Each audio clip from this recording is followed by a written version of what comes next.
janë bërë 1 muaj e gjysmë nga dita kur janë bajtur zgjedhjet nacionale dhe ende nuk janë certifikuar rezultatet. Problemet që janë paraqitur natën e zgjedhjeve e kanë karakterizuar vazhdimisht këtë proces. Për gjitha këto problematikat procesit zgjedhor dhe çështje tjera që ndërlidhen me këtë proces, sot do të flasim me Eugen Cakullin nga Demokracia në Veprim, i cili vazhdimisht e ka përcjellur këtë proces. Eugen, faleminderit që erdha të bisedojmë për këtë çështje. Faleminderit shumë për ftesën, kënaqësi. Eugen, këtë proces zgjedhor duket se e fillua me një legjtri zgjedhor, pra me një formë zgjedhore që u përfol shumë, e cila pretendoi se do të eliminonte ato mangësitë që janë evidentuar në zgjedhjet e kaluara, por duket se kjo nuk ndodhi. Pse u paraqiten përsëri këto probleme të shumta? Në fakt problemi kryesor që ndron tek fakti që s'është që kemi pas reformë të mirëfillt zgjedhore edhe në atë ndryshimin e vitit 2023, dhe çka ka ndodhur në atë kohë është që subjektet politike përtej disa rekomandimeve teknike të misionit të BE-s që janë me thonë kushtimisht ndërhyrje kozmetike në proces zgjedhor, pra ndryshime të cilat nuk është se vrehen në kuptim të administrimit procesit zgjedhor, patën vendos dhe patën arrit me pas konsensus që me i shty përpara disa çështje që në atë kohë trumbetoheshin si çështje në interes të partive. Ka qenë një lloj kompromisin mes partive mbi bazën e interesave që ato i kanë pas. Azëm në njërin anë lëvizja vendosit që e ka shty dhe ka qenë promotore e idesë votimit fizik në ambasada dhe mundësisë shtesë për votim me post jashtë vendit, e ka shty përpara këtë ndryshim i pasum prej qëndrimit të PDK-s për rritjen e votës preferenciale nga 5 në 10 kandidat, pasuar edhe nga kërkesa e LDK-s, por që kishte pas përkrahje edhe nga parti tjera për çështjen e numërimit votave në qendra komunale e jo në vendvotime, si dhe ndryshimeve tjera që ndërlidhen në njërin anë me ndryshimin e formulës se si ndahen mandatet, pra prej një formule që i favorizonte në atë kohë partitë e vogla tek një formulë që tashmë e favorizon partinë e parë dhe të dytë. Dhe fundit kishte qenë çështja e KQZ-s, lidhur me mandatin e antarëve apo kryesuesit KQZ-s, ku edhe me insistimin ton ishte kërkuar që të përcaktohet më qartë se kur mund shkarkohet një antar dhe çfarë diskrecioni ka presidentja. Por përkundër qëllimit ton të mirë që ta shtyjmë përpara një ndryshim tillë, në fakt partitë kishin gjetur dakordim që jo vetëm se të shtojnë modalitete se kur mund shkarkohet, por ta bllokojnë këtë proces me nevojën për të pasur 2/3 e votave në KQZ. E tash kur jemi 1 muaj e gjysmë pas ditës së zgjedhjeve dhe jemi pothuajse në afatet për të shndruar ky procesi më i gjatë zgjedhor deri në certifikimin e rezultateve që kemi pasur pas zgjedhjeve të vitit 2010,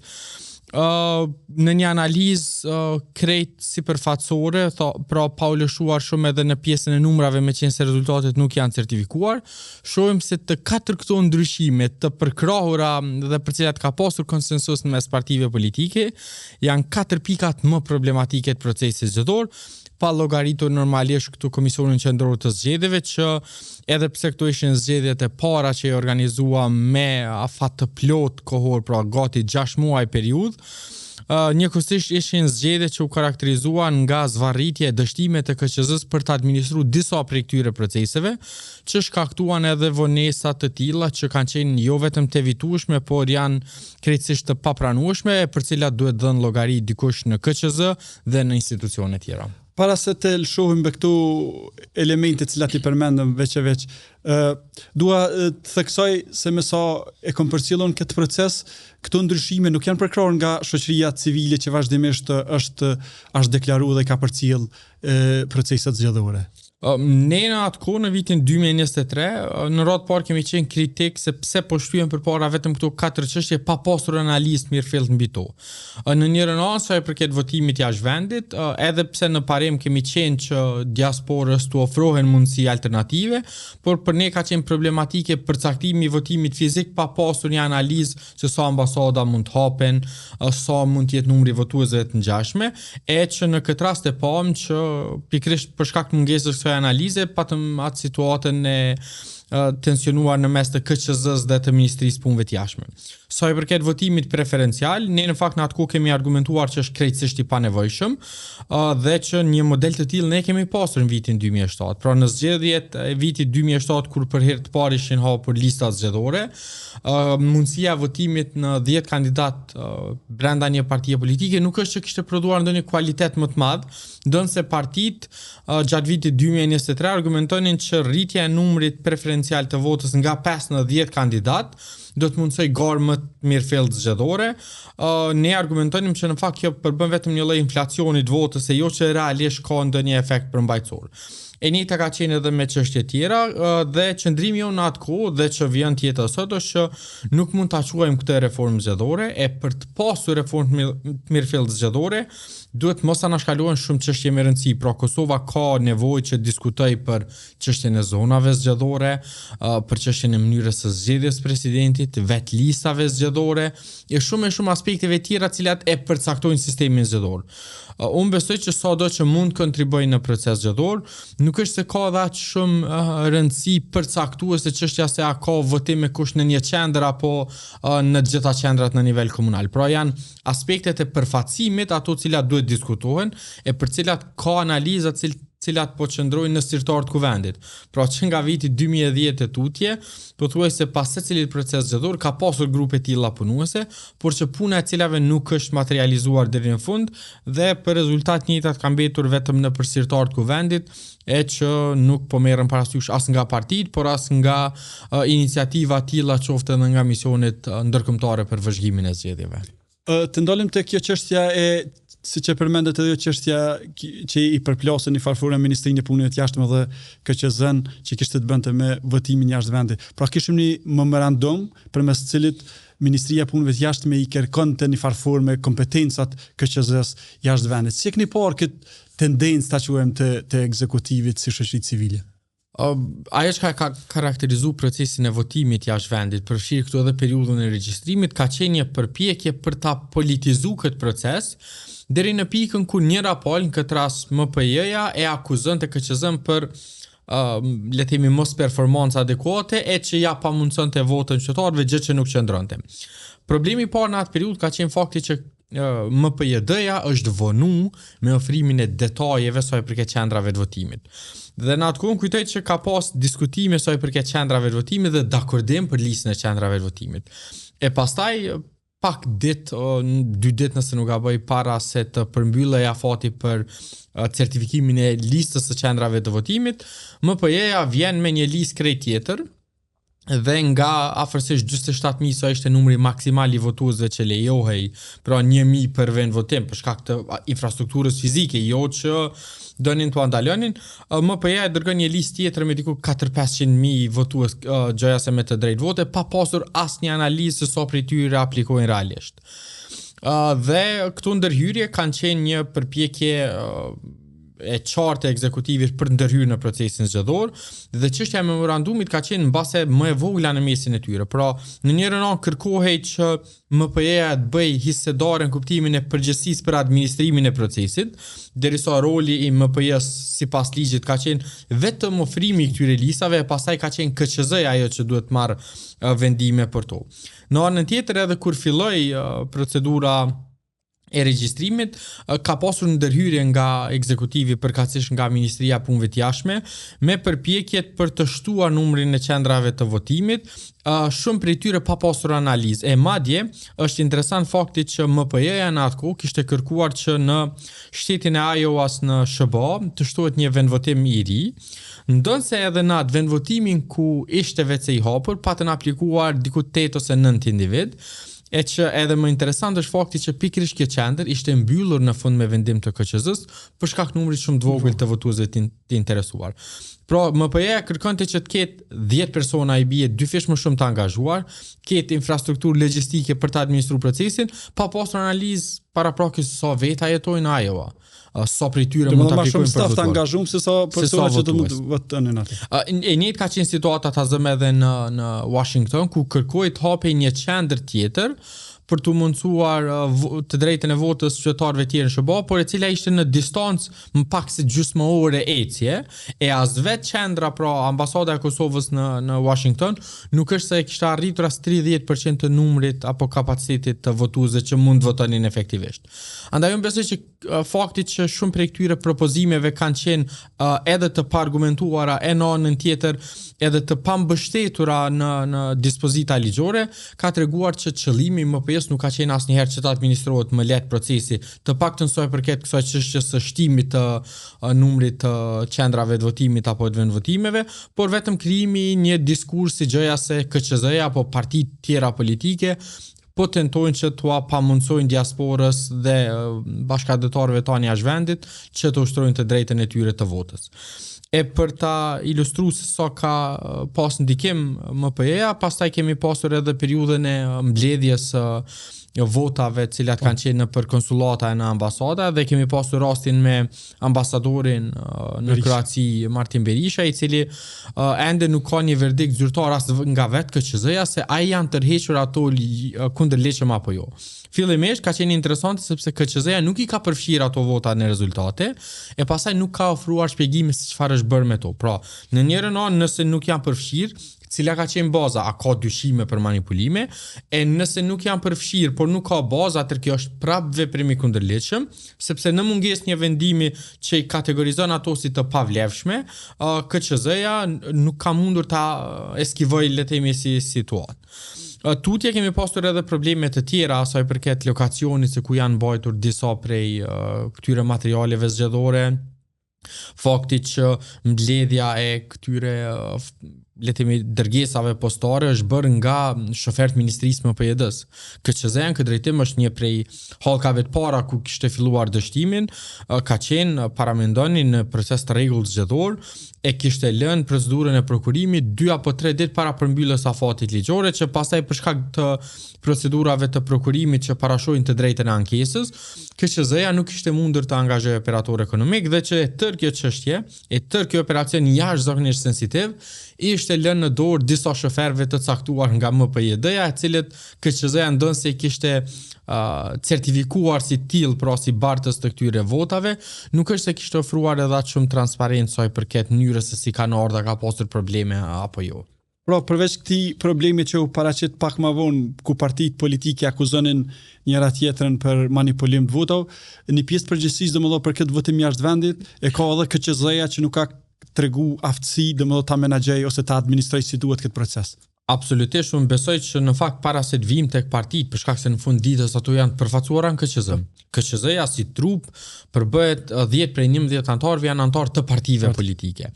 Andaj unë besoj që nuk mund të anashkalohet kurse roli i KQZ-s dhe mos përgjegjësia e tyre përkatësisht dështimi i tyre për të administruar siç duhet këtë proces. Fakti që nuk ka pasur planifikim adekuat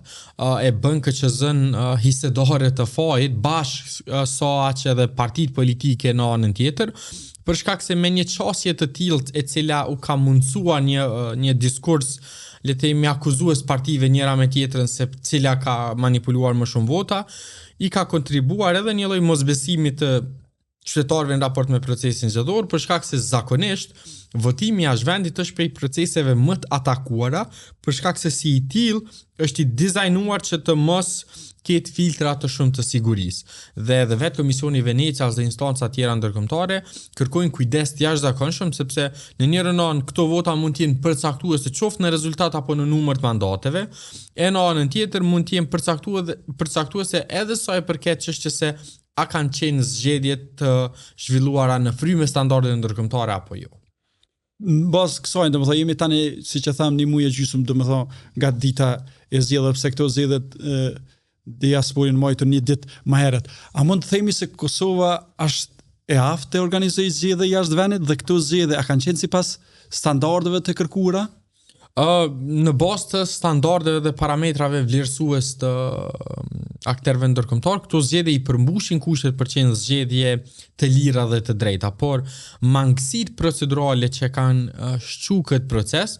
janë të një natyre e shkolle për cilën duhet dhënë llogari. Pra, ne nuk po e kontestojmë që zgjedhjet kanë qenë të organizuara në frymën e ligjit, por problemi është që këto lëshimet përfshirë votimin jashtë vendit, numërimin, publikimin e rezultateve, tashmë procesin ankimor në PZ apo në Gjykatën Supreme, do duhet që për to të mbajë llogari në mënyrë që të njëjtat mos përsëriten. E në anën tjetër, unë besoj që, siç mbase do të diskutojmë në vijim, ka shumë elemente të procesit cilat duhet të rishikohen, të shihet nëse një moment kemi nevojë që t'i numërojmë më në qendra komunale, t'i humbim 2-3 javë, nëse kemi nevojë që të kemi votim jashtë vendit në për gjitha këto formata apo mund të shohim modalitete tjera, nëse duhet që ta kthejmë modelin e ndarjes mandateve duke i favorizuar partitë e vogla për të pasur një jetë parlamentare më të gjallë e shumë të tilla, për shkak se vlerësimi jonë është që pa pasur një analizë të tillë, ne nuk mund ta dimë sa ka qenë procesi në përputhje edhe me pritshmëritë e publikut. Ta zëm për çështjen e votës preferenciale, duhet ta dimë nëse me të vërtetë rritja e votës në 10 kandidat ka sjell kvalitet më të ri, garë më të mirë fill zgjedhore, apo thjesht e ka sjell procesin në pikën ku tashmë thjesht garat që më parë zhvilloheshin në mes të degëve, siç ka qenë edhe arsyetimi në atë kohë që disa degë po çojnë numër më të madh të deputetëve, thjesht tashmë është mundsuar që ato të mos i shojnë 5, por të shojnë thjesht 10 kandidatë, jo që ka prodhu efekt domosdoshmë ka prodhu. Andaj unë besoj që duhet të analizohen këto dhe pas një analize të ulen subjektet politike me ndikimin e shoqërisë civile, misioneve ndërkombëtare, sidomos BE-n dhe OSBE-n, e që ta përmbyllim një proces të mirëfill të reformës zgjedhore ku i diskutojmë gjitha modalitetet, si në zgjedhjet e nivelit lokal, ashtu edhe të atij qendror, në mënyrë që të mos mbesim duke hapur le të themi këtë pakun e ligjeve zgjedhore pas çdo procesi, e që të njëjtat po vijojnë të mos përmbyllen ose edhe atëherë kur përmbyllen, i shtyjnë përpara vetëm disa interesa të ngushta partijake. Të kjo pjesa e partive politike e Eugen, kemi për votimin në ambasada, kemi LDK-n e cila akuzon partinë pushtet, ndërsa partia në pushtet e akuzon LDK-n për votat me poste, duke pretenduar se i ka zgjatur durt në ato vota. Ju si demokracinë veprim, si keni parë këto dy proces ose dy lloj votimi, nëse mund të themi ashtu? Në fakt, edhe pse si demokracinë veprim nuk kemi pasur vëzhgues në votimin jashtë vendit, sërish veçanërisht ne si organizatë si KDI kemi bërë disa analiza paraprake dhe që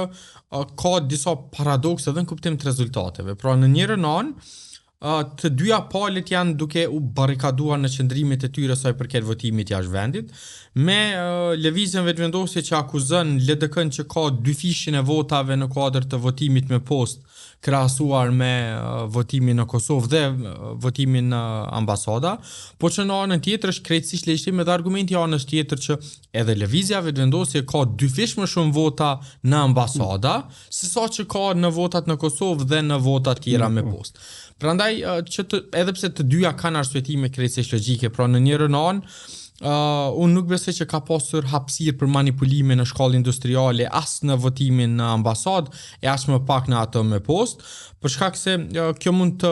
unë besoj arsyetohet edhe me faktin që lëvizja vetëvendosje shuhet për elektorat le të themi më aktiv dhe që në atë kohë kryeministri Kurti më shumë qëndronte jashtë vendit në fakt se sa në Kosovë gjatë periudhës së regjistrimit, sidomos për votim në ambasada për shkak se ishte përcaktuar që sa po të arrihet numri prej 1000 votuesish, mbyllej aplikimi për të u regjistruar si votues në ambasada dhe mund të regjistrohesh në atë kohë vetëm si votues me post jashtë vendit ose me post direkt në Kosovë. Dhe për faktin që ka pasur interesim më të madh elektoratit lëvizjes vetëvendosje për të regjistruar, e partitë tjera kanë qenë deri diku më pasive dhe më të koncentruara drejt opsionit votimit me post. Unë besoj që kjo arsyeton faktin pse lëvizja vetëvendosje ka pasur rreth dy fish më shumë vota në kuadër të... A ka pas mbrana gjatë votimit në ambasadë, KQZ-ja vëzhgues, domethënë, ka qenë në aspekti i sigurisë, i kontrollit nivel duhur. Edhe pse nuk ka pas vëzhgues të organizatave jo qeveritare me përjashtim të organizatës Germin, kanë qenë subjektet politike ato që kanë pas vëzhgues në për ambasada. Pra, nëse vetë subjektet politike nuk kanë pas asnjë ankesë për këtë mënyrës administrimit të këtij procesi, si mund presim që sot pas një muaj po dalin se gjoja se ka pasur ankesat të tilla. Në anën tjetër, sa i përket votimit me post, ky është proces më i pambrojtur, për shkak se në njërin anë nuk ka vëzhgues, e së dyti, jo në çdo rast mund garantohet integriteti i votës, për shkak se në njërin anë si proces është i paramenduar në atë mënyrë që të mos garantoj fshëtësitë votës, për shkak se kur mbushen votat dhe futen në zarfe ku familja njëjtë mund t'i fusë në një zarf,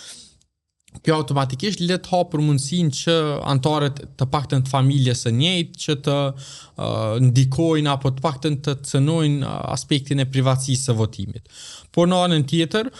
sa i përket rritjes së LDK-s në kuadër të këtij operacioni, ajo çfarë kemi parë është në fakt gjitha partitë kanë qenë jashtëzakonisht më të angazhuara në kuadër të votimit jashtë vendit, mbase edhe për shkak të potencialit jashtëzakonshëm që ka diaspora. Dhe është mjaft interesant edhe vetë arsyetimi i PZAP-s kur i rrëzoi tashmë së fundi pretendimet e lëvizjes vetëvendosje dhe të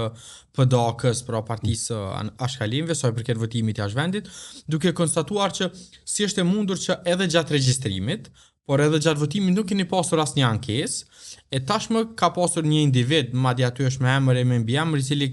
deklaron që nuk ka aplikuar dhe nuk është regjistruar, e në anën tjetër KQZ-ja ka argumentuar se si po i njëjti me email private duke mbajtur letër njoftimin, për shkak se ka qenë kusht i regjistrimit që bëhet fotografia me letër njoftim, i njëjti ka aplikuar për të regjistruar dhe i ka dërguar gjitha dhënat me të njëjtat. Andaj jo gjithmonë këto deklarimet nga 1, 2, 5 votues sa do qofshin ata, mund të merren për bazë si kriter për të anuluar një proces në tërësi. Unë besoj që subjektet politike kanë pasur angazhim më të madh dhe që per se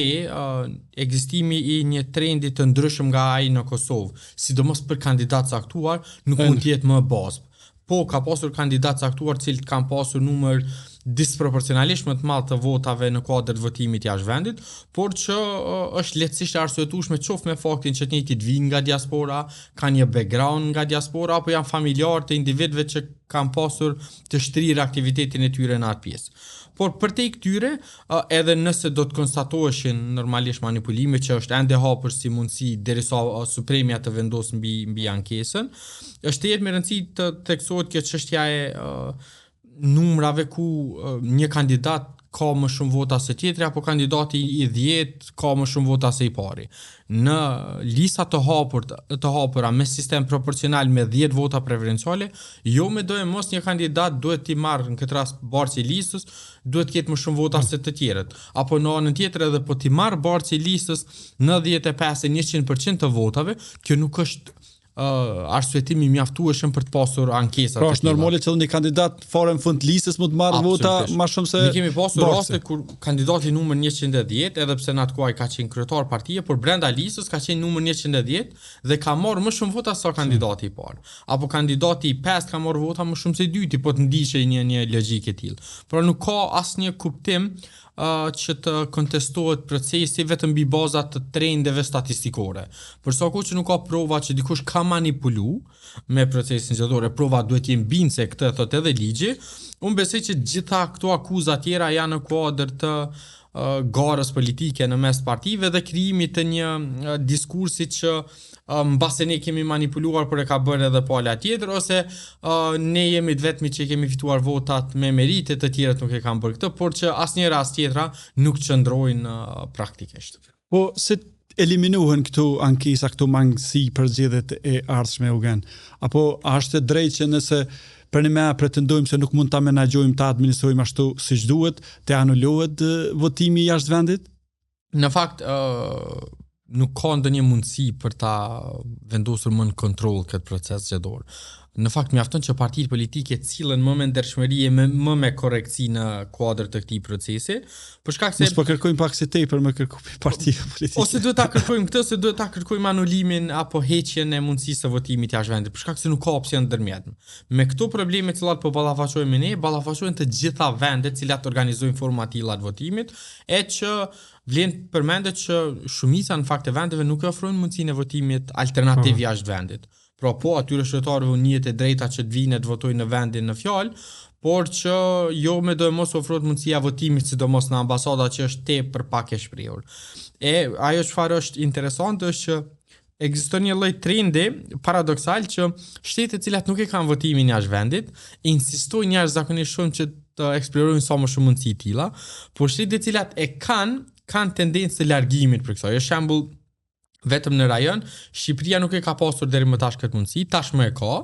E në anën tjetër, Maqedonia që e ka pasur është duke ikur nga ky model pikërisht për shkak të parregullsive, manipulimeve që mund ndodhin në këtë proces. Andaj unë besoj që nevojitet një diskutim më i gjerë shoqëror në radhë të parë mbi rolin e diasporës në politikbërjen, e së dyti, pastaj të diskutojnë modalitetet se si mundemi që të garantojmë që në njërin anë diaspora përfshihet në proceset votimit, por jo në le të themi forma të cilat mund ta kompromitojnë integritetin e procesit zgjedhor, për shkak se kjo po prodhon domino efekt edhe tek krijimi i institucioneve dhe kontestimi i legitimitetit politik që mund të bëhet partive të caktuara politike. Jo rol është përmendur edhe kjo mundësia që diaspora të ketë përfaqësuesit e saj në kuvend, është si alternativë kja mund shihet? Kosova vetëse ka shumë vende të rezervuara në kuvend, pra i kemi 20 vende të rezervuara për komunitetet jo shumic, i kemi 40 vende të rezervuara për deputetet gra, dhe që me sistem të hapur proporcional, sa më shumë vende të garantuara që ka që më shumë humb vota. Ta zëm edhe në këto zgjedhje, ndonë se në shkallë më të ulët se sa në zgjedhjet paraprake, por ende kemi deputete gra cilat po fitojnë mandate vetëm në saje të kuotës gjinore. Kjo në kupton që po të shtohej edhe pastaj niveli i vendeve të rezervuara për diasporën, sërish do të mund të humbisim një numër i madh i votave, për shkak se është tjetër problematike në radhë parë përcaktohet se sa do të jetë numri dhe mbi çfarë baze. Së dyti është pothuajse teknikisht i pamundur sepse duhen ndryshime kushtetuese. E së treti, ajo çfarë ka më shumë të rëndësi, është parcializimi i diasporës. Po të ketë vetëm vende të rezervuara, ekziston rreziku që diaspora të kufizohet me atë numër të deputetëve. Deri sot tani, me 100.000 sa kanë qenë të regjistruar, edhe pse kanë votuar vetëm diku rreth 80.000, me 80.000 vota në kuptimin të paktën statistikor është më shumë se një grup parlamentar. Pra i kemi afërsisht 10% votave që do të përbënin 10 deri në 11 deputet po të kishin një listë le të themi të unifikuar zgjedhore, e kështu ajo çfarë pamë është që diaspora prodhoi 2 mandate le të themi diferenciale, pra dallimin mes të mandatit që u shtua lëvizjes dhe vendosje dhe që ju hoq PDK-s, por nuk është që prodhojnë ndonjë rezultat tjetër në kuptim të statistikave e as të përfaqësimit të individëve që vinë nga diaspora, edhe pse për këtë duhet pritur pra derisa të certifikohen zgjedhjet nga ana e KQZ-s. Eugen, problemi i parë që na u paraqit, domethënë që na rasti kur Rufej për skthjell të ishte natën e zgjedhjeve, domethënë kur u dukej se po shkonte gjithçka në rregull, u ra nga sistemi domethënë faqja e KQZ-s dhe këtë veprim u mundu ta ambalazhonin sikur problem teknik. A ju si KDI, si demokracinë veprim, a keni bën ndonjë vlerësim, a ka qenë thjesht gabim teknik apo ka qenë diçka më shumë? Fakti që nuk kanë ofruar asnjë sqarim shtesë tregon që nuk ka qenë vetëm lëshim apo problem teknik. Po të ishte e tillë, atëherë pse KQZ-ja që një muaj e gjysmë nuk ka dalë me një version të saj. Fakti që është përfshirë edhe prokuroria tregon se çështja ka qenë shumë më serioze se aq. E në anën tjetër, kur jemi tek kjo çështje, duhet theksuar që është tejet problematike çësia e KQZ-s, përpjekja e saj për të fshehur prapa prokurorisë e për të që po presim zhvillimin e timeve për dalë me një version. Për shërim, me sa dim, vetëm një deklarim kryetari i KQZ-s për këtë çështje ka pas dikun mas 2 javë nëse s'gaboj, prej që një muaj e gjysmë, vetëm një deklarim e ka për media për këtë çështje. përveç asoj konferencës që u mbajt gati në mesnatë pas ditës së zgjedhjeve, kemi pasur vetëm një deklarim tjetër të KQZ-s përkatësisht të kryetarit mbi këtë çështje dhe i është lënë prokurorisë, por prokuroria mund t'i marrë deri në 2 respektivisht 3 vite kohë për ta hetuar një çështje. A i bie kjo që ne duhet presim 2 apo 3 vjet që ta dimë se çfarë ndodhi me një software për cilin ka pasur muaj kohë për të përgatitur KQZ-ja, e në anën tjetër nuk ka asnjë llogaridhënie. Pra, nëse ka qenë ndërhyrje nga jashtë, pse nuk po tregohet paktën si indikacion? Nëse ka qenë problem me kompaninë, atëherë duhet tregohet se janë ndërmarrë hapat dhe masa tjera të llogaridhënies në raport me këtë kompani. Por unë besoj që në fakt piknisja e shumë prej problemeve të procesit zgjedhor ka qenë pikërisht ajo nota e rezultateve, kur për shkak të dështimit të KQZ-s për dalë me rezultate preliminare dhe faktit që ishin lejuar të futen 10.000 vota në një vendvotim vetëm, pra mbase ata që kuptojnë më shumë pjesën e IT-së të kodimit mund ta dimë, por është prej pjesëve më bazike që të përcaktohet se sa mund të jetë numri i karaktereve që i fut në sistem. Si mund të lejosh në një klasë ku ka 999 votues që dikush t'i fus 40.000 vota për një parti politike. Unë besoj që këtu kemi të bëjmë me lëshime shumë më sistematike se sa kaq, e për cilat normalisht duhet që sapo të përmbyllet procesi zgjedhor dhe edhe nëse do të ketë një version prokurorisë që unë nuk besoj që do t'i sjellë asnjë vlerë shtesë procesit të llogaridhënies së brendshme, duhet që KQZ-ja të sigurohet që individët e përfshirë në proces të japin llogari dhe që raste të tilla të mos na përsëriten. Fati jonë mbase i mirë është që partitë politike i pranuan rezultatet qysh atnat. Se kontestoj kërkosh. Le të supozojmë për një moment që kjo mund të ndodhë në zgjedhjet e nivelit lokal ku gara është jashtëzakonisht më e ngushtë. Kur kemi garë për 10 vota në mes kandidatit palët dytë, e që nuk janë të rralla rastet kur dalin të festojnë të dyja palët, e në një situatë të tillë kur mund të festojnë për krahasim të 2 partive, ekziston paktën nominalisht mundësia që të njëjtit të përplasin mes veti. Andaj KQZ-ja duhet të jetë shumë më vigjilente në këtë drejtim, në mënyrë që të njëjtat mos na përsëriten. Unë besoj që fati mirë ka qenë që subjektet politike i kanë pranuar rezultatet dhe të paktën ka pasur një projekcion nga ana jonë lidhur me rezultatet, gjë që e bëri qartë se ku qëndrojnë subjektet politike, por që unë besoj që ajo natë, pra nata e 9 dhe 10 shkurtit ka qenë tejet më problematike se sa që është paraqitur në publik, për shkak se ky terr informativ zakonisht hap rrugë e shtigje për teoritë konspirative të manipulimit masive të tjera, gjë që mund të jetë pastaj bazament që subjektet caktuara të mos i njohin rezultatet e zgjedhjeve. E që Kosova si vend që tashmë ka traditë të njohjes së rezultateve të konsolidimit institucional, unë besoj që duhet ta evitojmë me çdo kusht një situatë të tillë. Një faktor tjetër që ndikoi në zvarritjen e rezultateve ishte edhe kjo pjesa e ndryshimit ligjit ku tashmë votat e kandidatëve nuk duhet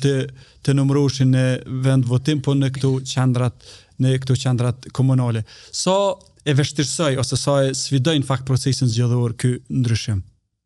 Është interesante se si 3 ndryshimet kryesore të procesit zgjedhor, pra votimi jashtë vendit, numërimi i votave të kandidatëve dhe vota preferenciale janë njëkohësisht 3 problemet më të mëdha të këtij procesi. Në rastin e votave të kandidatëve, numërimi nuk është se ka qenë rreth parë numërim, ata KQZ-ja duke u thirrur në verifikim të votave kanë bërë numërim të plotë. E ka raste interesante dhe ende nuk është bërë publike se cilat janë gjetjet tazëm nga rezultati i numërimit të prokurorisë të votave në Vushtre, për shkak se në bazë të informacioneve tona, versioni fillestar i qendrës komunale të numërimit, me versionin e prokurorisë dhe versionin tjetër të KQZ-s, për shkak se KQZ-ja i ka rinumëruar edhe një herë, asnjëra prej tyre nuk ka të dhënat të njëjta. Dallimet janë minore, por të paktën ka dallime të tilla. Andaj unë besoj që duhet kuptuar që problemi në Kosovë as më parë e as më pak tash nuk është se ku po numërohen votat apo kur po numërohen. Problemi është kush po i numëron. Po flasim për individ të cilët ose janë të deleguar nga partitë politike ose janë angazhuar nga KQZ-ja pa trajnime e kontroll të mirëfillt të kualitetit. Unë besoj që është koha e fundit që KQZ-ja bashkë me aktorë të tjerë të fillojnë të përgatiten drejt kalimit në numërim mbi bazën e teknologjisë. Pra Kosova nuk e ka luksin që t'i humbas në rastin ton 3 javë derisa të përmbyllet numrimi i votave të 800.000 qytetarëve apo 900.000, e në anën tjetër vende me 80 milion banore përfundojnë brenda natës. Për këtë ekziston mundësia që të kalohet drejt skenimit të fletë votimeve, siç është modeli ta zëm me testin e maturës apo testin kombëtar të arrishmërisë për nxënësit, cilët duke i bërë ata iksat në ato fletat e vogla, sapo të futet në skenerin i cili është i dizajnuar për t'i numëruar rezultatet, i ke rezultatet brenda pak minutash, dhe jo vetëm për partitë, por për gjithë kandidatët. Unë e di që ekziston një dozë mosbesimit e skepticizmit në raport me teknologjinë, por unë besoj që nuk ka zgjidhje tjetër. Pra, do të vijojmë të kemi situata të tilla ku secili kandidat pastaj fillon të ankohet për disa vota që i pretendon diku, e disa të tjerë dalin këto pa rregullsi. Pra, kur arrihet që të manipulohet edhe në për qendra komunale të mbikëqyrura nga 10 vëzhgues, e të vëzhguara me kamera, atëherë çfarë mund të presim për ato vendvotime ku ka zero transparencë kuptimin publik. Unë besoj që edhe kostoja për ta bërë këtë është tejet e ulët në raport me përfitimin që mund të kemi. Pra, në një anë nuk kemi fare vonesa, në anën tjetër nuk kemi mundësi për manipulim, e së fundi që mbas është edhe më e rëndësishmja, ka edhe impakt të reduktuar buxhetor, sepse pastaj s'do të kemi nevojë për mira komisioner të partive politike që angazhohen vetëm për numërim, për shkak se këtë mund ta bëjë një printeri vetëm, e që për një ditë potencialisht mund të numërohen gjitha votat e gjithë kandidatëve, gjitha partive, edhe nëse do të kishim sistem kështu më centralizuar. Edhe pse kjo mund bëhet normalisht edhe në 2500 klasë, sepse 2500 skener nuk janë kush e di se çfarë kosto për procesin zgjedhor. Pra, përveç kësaj frikës së mundësisë së korruptimit teknologjisë, a ka ndonjë sfidë tjetër ose kush po e pengon pse nuk po bëhet kjo në mënyrë elektronike? Nuk ju konvenon partive? Po, nuk ju konvenon partive për shkak se ato janë më larg nga procesi. Teknologjia garanton që individët pastaj që po nominohen apo po delegohen nga partitë nuk do të jenë pjesë e procesit, e partitë tona kanë një lloj tendencë të çuditshme që besa për të qenë të angazhuara dhe për të pasur duart në proces drejt për drejt, edhe pse kjo mund bëhet shumë më lehtë me teknologji. Dhe në fakt edhe në vitin 2010 e 2014 ka pasur edhe analizë edhe të projeksionit financiar, edhe të aspekteve teknike për këtë gjë, por që njëjta sikur shumica e çështjeve tjera pozitive nuk janë marrë parasysh nga partitë. Pra, pak a shumë e prekëm edhe këtë çështjen e votave preferenciale, Eugen. Pse shkojnë nga 5 në 10? Ka qenë argumenti që shumë prej partive për shkak se disa prej degëve po i shtyjnë përpara kandidat caktuar që vijnë vetëm nga ai rajon,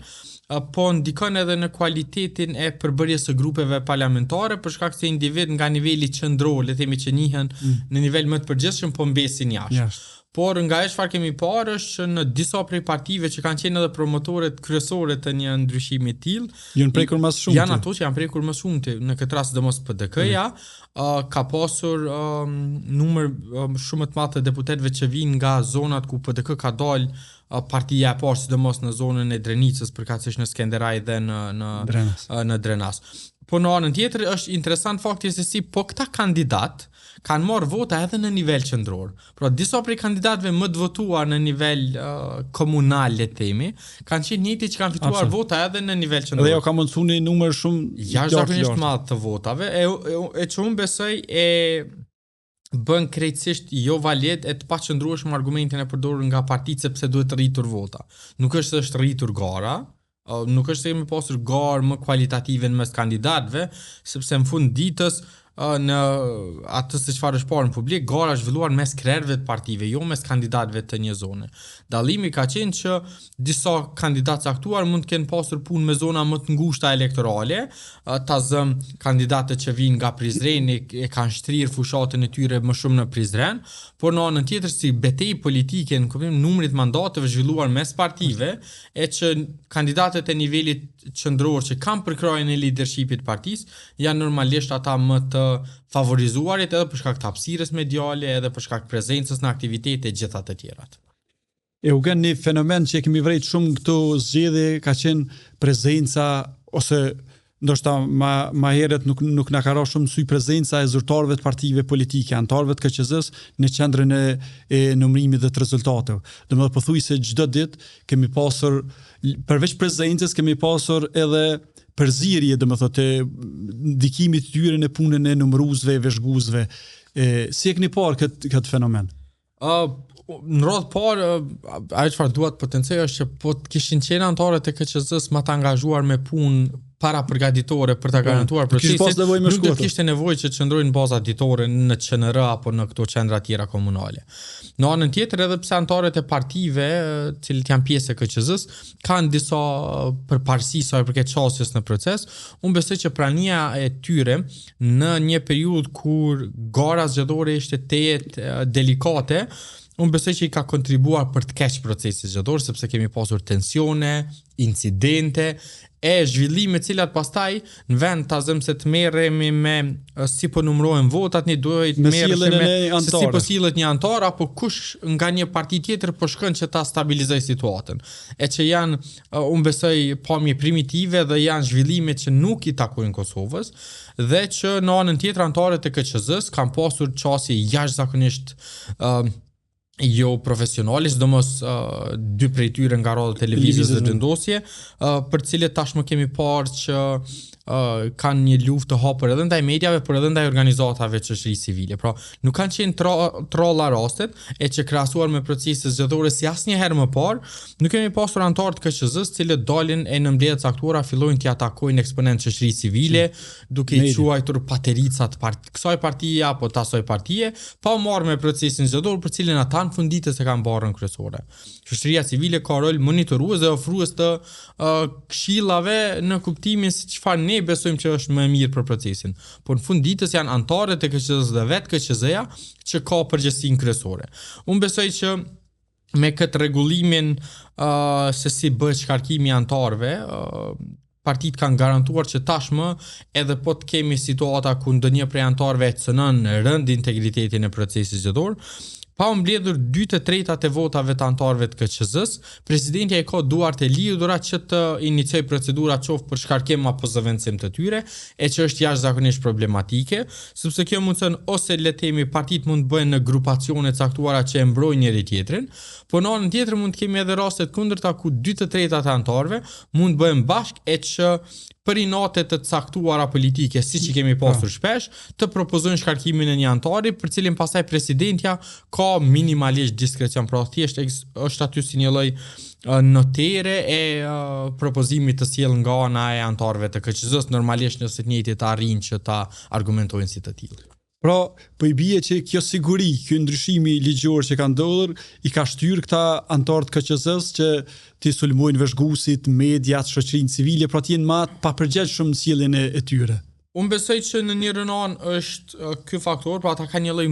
mbrojtje ligjore sa i përket veprimeve të tyre, por në anën tjetër ka qenë pjesë e një lufte apo mbase diskursit të ashpër që lëvizjave të vendosje ka pasur si subjekt politik ndaj një pjesë të madhe të mediave,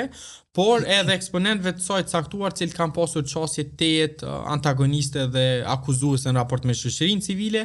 e sidomos me disa prej neve organizatave që jemi marrë pak më aktivisht e drejt për drejt me monitorimin e procesit zgjedhor. Pra gjithë këto dobësi që i përmende Eugen, sa urgjente është që të ndodhë një reformë e re zgjedhore, pra të ndryshohet përsëri ligji për zgjedhjet të përgjithshme? Unë besoj që përkundër gjasave të pakta që i kanë, besoj që do duhet të ishte në mesin e çështjeve të para që i hap legjislatura e ardhshme e kuvendit. Pra, sapo ta konstituojmë, nëse arrijmë ta konstituojmë në kohë, që shpëshihet pak problem, sepse edhe kësaj here po duket që janë të parashikueshme vonesa nga ana e partive, por lënë anash ato, unë besoj që ndër çështjet e para do duhet të ishte reforma, për shkak se ka vetë deputet cilët janë prekur nga këto ndryshime, e cilët ende kanë akuzat të paktën publike që ka mundur të ketë manipulime qoftë nivelit industrial apo jo është e parancishme, sepse cili do manipulim me votën qytetar është i barazvlefshëm, pra kjo i bie thjesht sa ke mundësi apo çështje në proces. Nëse arrin ti manipulosh 10 vota në një vendvotim, unë besoj që po të jetë i njëjti në qendër të numërimit mund t'i manipuloj me mira të tilla. Prandaj unë besoj që duhet diskutojnë gjitha këto elemente në mënyrë që të mos arrijmë më në pikën kur partitë shtyjnë çështje pa pasur analizë, e në anën tjetër edhe të sigurohemi që reforma do të jetë refleksion i nevojave të procesit dhe jo interesave të ngushta partijake për qoftë votim jashtë vendit, votim preferencial apo numërim të votave të kandidatëve. Nga gjithë këtu që i përmendeu janë, cilat do të ishte më urgjente që të ndryshojnë mirë që të procesi i ardhshëm të jetë më në nivel? Edhe pse për zgjedhjet lokale duket vështirë e besueshme që mund të kemi të konstituar një kuvend që mund të ndërmarrë ndryshimet për të administruar dhe aplikuar në procesin e zgjedhjeve lokale, por unë besoj që çështja e numërimit votave tashmë është më problematike, të paktën për zgjedhjet lokale, sepse për zgjedhjet e nivelit qendror, për zgjedhjet e nivelit lokal, votimi jashtë vendit nuk vlen sikur për atë të nivelit qendror. Pra nuk ka votim në ambasada e të tilla, ekziston vetëm votimi me post. Por unë besoj që numërimi i votave të kandidatëve do të jetë çështja më problematike, sidomos për shkak se në zgjedhjet nivelit lokal votojmë vetëm për një kandidat në nivel të asamblejës dhe jo 10. Është shumë e rëndësishme një vot. Po, dhe fakti që një vot është përcaktuese sepse po të selektohen dy, pastaj nuk i shkon asnjëri kandidat por vetëm bartësi të listës, kjo do të krijojë më shumë besoj unë tension në mes të kandidatëve po të njëjtave subjekte politike, andaj do duhet që me shpresën që kuvendi do të mund të konstituohet brenda muajit prill, do duhet që me njëherë të nisën procedura dhe nëse arrim ta zë muajin maj, që të kemi draft të një ndryshimi në këtë drejtim, mbas edhe mundet që i njëjti të aplikohet në zgjedhjet lokale për të ikur problemeve tilla, e që unë besoj numërimi automatik, pra i digitalizuar përmes skenerëve do të ishte zgjidhja ideale, të paktën deri në procesin e ardhshëm zgjedhor kur të përmbyllen këto ndryshimet e mëdha për reformën zgjedhore që duhet trajtohet në tërësi. Një çështje tjetër që do doja ta diskutoja Eugen është çështja e financimit të partive politike. E kemi parë kësaj here që ka qenë një fushat goxha e shtrejt. Si është parë kjo në sytë e demokracisë në veprim? Pajtohem që kjo ka qenë mbase prej fushatave më të kushtueshme që i kemi pasur ndonjëherë, edhe për shkak të numrit të aktiviteteve, por edhe për shkak të produkteve, shërbimeve që janë ofruar në fushata, pa llogaritur këto shërbime të konsulencës. Në njërin anë Kosova tashmë ka një qasje le themi të dyanshme sa i përket mënyrës bërit fushat. Në njërin anë partitë koncentrohen shumë në aktivitetet publike, duke organizuar qindra madje mira të tilla gjatë avatit 30 ditor, por në anën tjetër një pjesë të madhe të fokusit tyre kanë edhe në rrjetet sociale. E duke ditur që këto kushtojnë shumë, tashmë shumë prej partive jo zyrtarisht e kanë konfirmuar që kanë pasur të angazhuara kompanitë konsulencës, ekspertë të tjerë, cilët siç po duket nuk janë përfshirë këto raportet e fundit që u publikuan nga ana e partive, por që ato nuk e përfshin periudhën e fushatës. Pra ato janë vetëm deri më 31 dhjetor, e që fushata ka filluar efektivisht më 11 janar. Por unë besoj që kur të publikohen raportet e financimit fushatës, do të jetë me rëndësi të shihet se sa po raportojnë partitë. Ne kemi parë sidomos në përtubimet e mëdha në kryeqendrat, ka pasur LED të shumt, ka pasur shërbime të zërimit, numër të madh të pjesëmarrësve që janë ofruar flamuj, broshura. Kur goxha të organizuar. Kanë qenë super të organizuara nga partitë, ka pasur fishek zjarre,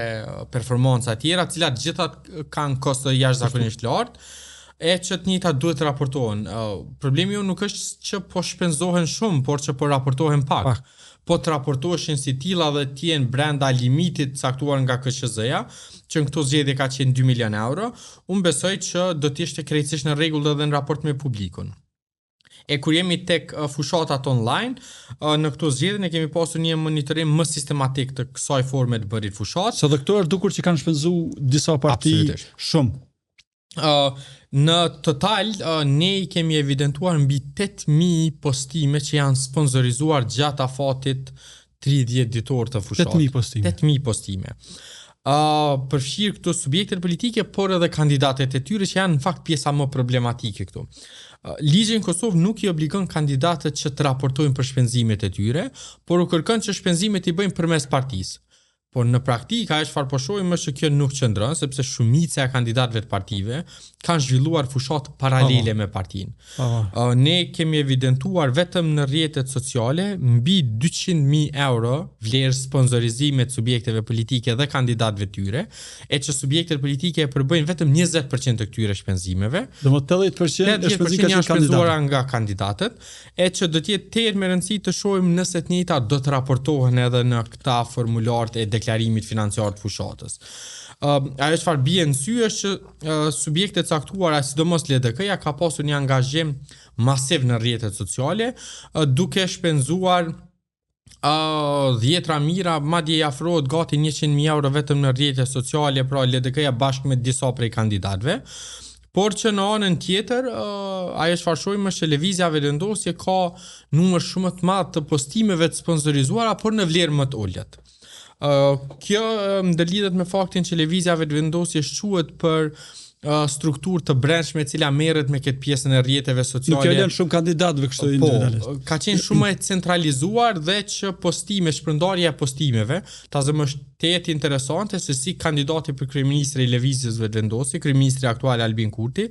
nuk e ka pasur asnjë postim të sponsorizuar, por ka pasur numrin më të madh të pëlqimeve të shpërndarjeve, që ka ardhur si rezultat i angazhimit brendshëm të strukturave të partisë që kanë një qasje të shpërndarjes në për grupe jo formale që ka ky subjekt politik, por që nuk janë përjashtuar edhe rastet e blerjes bocave që njihen si tillë nga ana e partive për të amplifikuar mesazhin e tyre politik. Unë besoj që fakti që disa prej kandidatëve kanë shpenzuar deri në 10-15.000 euro është tetë me rëndësi, sepse kjo pasaj shkon edhe përtej limitit të lejuar të donacioneve. Për shkak se nëse këtu nuk do të raportohen si shpenzime të partisë, duhet të raportohen si donacioni kandidatit në emër të partisë. Por kandidatët e kanë të limituar vetëm në 2.000 euro për proces zgjedhor, e respektivisht në vit, që të ofrojnë donacione ndaj partive, dhe nëse veprojnë ndryshe ka sanksione nga ana e KQZ-s. Andaj unë besoj që do të jetë tejet me rëndësi që të shihet kjo çështje, por që në anën tjetër edhe të ketë ndryshime ligjore. Ne do të mund të kufizonim këtë çështje, Eugen? Janë dy modele, pra njëri model është heqja e limiteve se sa mund shpenzojnë partitë politike, por rregullimi i çështjes së raportimit, që ne nuk e përkrojmë për shkak se kjo i ofron mundësi kandidatëve të pasur që të bëjnë fushata shumë të kushtueshme që i vënë në hije pasaj kandidatë të tjerë. Dhe modeli tjetër është që thjesht të rritet tavani i kufirit të shpenzimeve, sepse me gjithë këtë inflacion të çmimeve që kemi në vend, nuk mund të pretendojmë që fushatat kushtojnë njëjtë siç kanë kushtuar në zgjedhjet e vitit 2010 apo 2014. Andaj ne kërkojmë që në radhë të parë kandidatët të jenë të obliguar që të raportojnë sa kanë shpenzuar brenda një fushate dhe të caktojnë limite për kandidatët, e në anën tjetër partive politike tu kërkohet që të raportojnë edhe për këto financimet përmes palëve të treta. Besoj e keni vërejtur që gjatë periudhës së fushatës ka pasur numër të madh të portaleve fiktive, të cilat kanë dalë në sipërfaqe në përkrahje të një partie apo në akuza ndaj një grupi të caktuar të partive, gjë që ka mundur të interpretohet dhe mund të aludojmë lirisht që kanë qenë me të paktën background nga njëra parti e cila ka pasur interes që ti akuzoj të njëjtat. Dhe rregullimi i këtyre garanton një fushat më drejtë zgjedhore, e mbi gjitha garanton që jo vetëm kandidatët që kanë shumë para mund të bëhen deputet, por thjesht garantohet që barazia para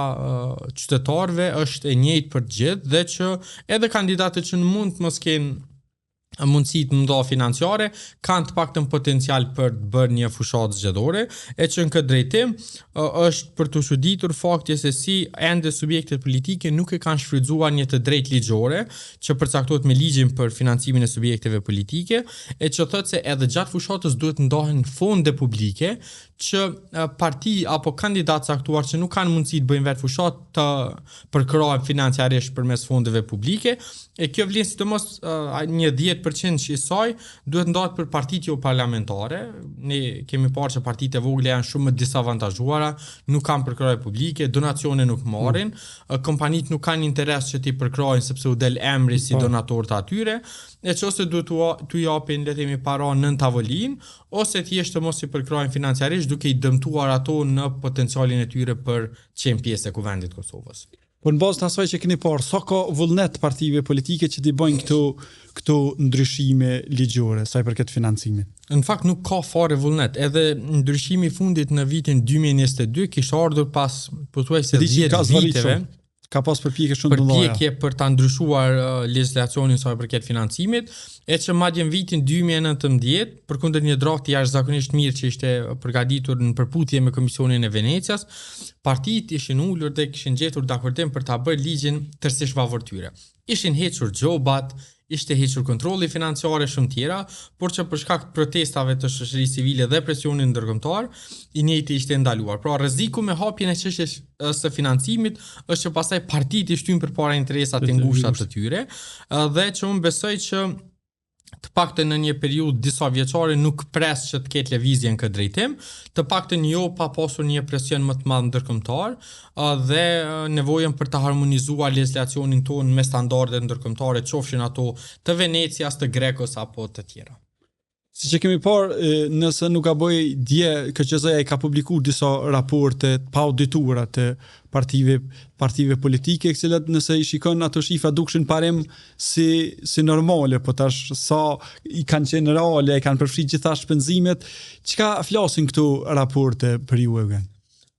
Raportet e pa audituara, pra duhet gjithmonë ta kemi parasysh ende nuk e dim nëse janë të sakta, tregojnë që subjektet politike janë të kujdesshme se çfarë raportojnë.